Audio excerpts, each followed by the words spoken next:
layout of our property is very weird here, and it's very long but kind of narrow. So in order to get firewood, we decided that we needed to get to the back of the property.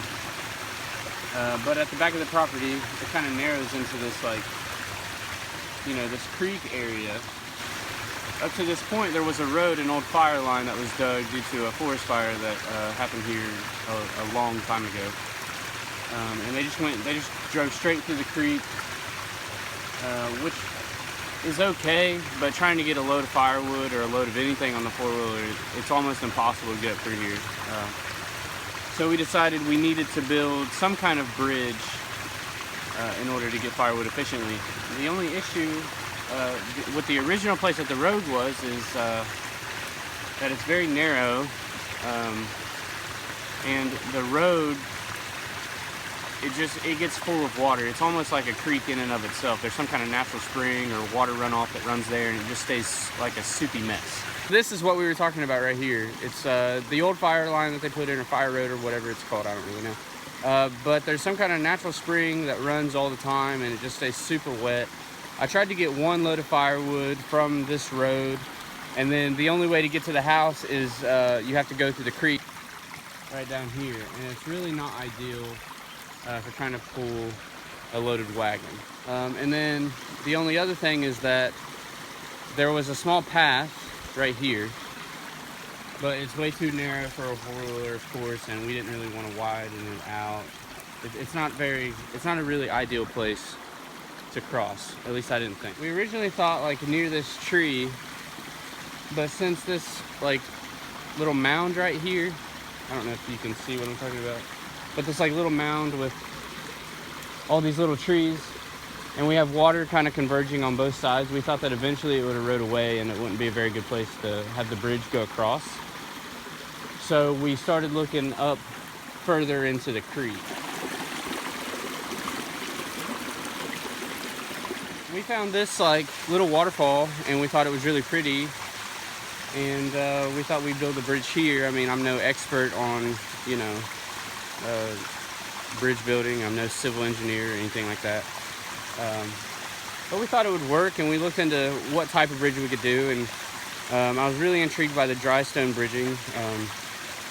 I thought it would kind of blend the bridge into its natural environment. You know, we're trying to make sure that we use natural creek rock that we get from the property.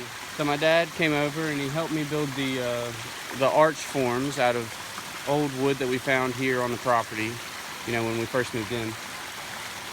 And once we got all that set up, which was I think the hardest part, honestly, we could start laying down the foundation stones. And like I said, we don't really know what we're doing 100%, but we're gonna try it, and hopefully it works.